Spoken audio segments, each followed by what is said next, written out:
panahon. Oh, grabe, tirik yung araw. So, kaya yung isda ayaw na sumibad. So, updated tayo Migo sa huli natin ngayon Migo sa hanggang tanghali. So, yan Migo. Bigay natin yun mamaya sa mga parasalubong. So, huli natin Migo ay ano.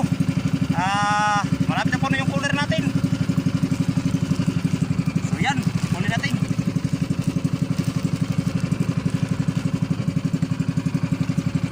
So, may mga ano Migo, may mga pirit.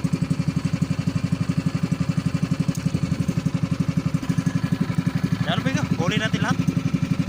So, malapit na po na yung cooler natin sa tripod. Yung huli natin ngayon. So, mas marami to Migo ngayon kaysa kapon. So, ayos, solid yung dayon natin dito sa may, dito lang tayo Migo sa may parting ano, Bulaba. Yan, dito lang tayo naglaot. At hindi tayo pumunta doon sa pinaglaotan natin kapon. At kanina umaga maraming nagkakaskas dito, kaya yun sinubukan natin. At yun pala, dito lang yung isda.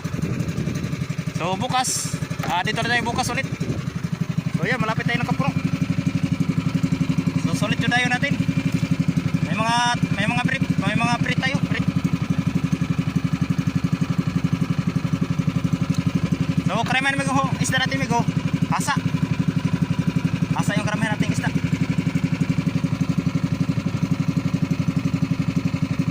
So yes, maganda yung sipad kanina umaga.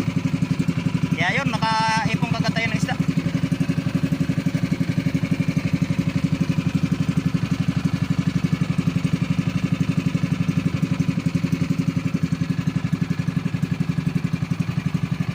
Migo, at bawi na tayo.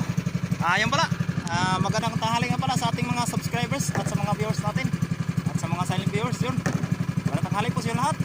At maraming salamat po sa nag-subscribe at nadagdagan naman po yung ating subscribers. Sana yung iba dyan mag-subscribe rin po kayo para lagi po updated sa ating mga video.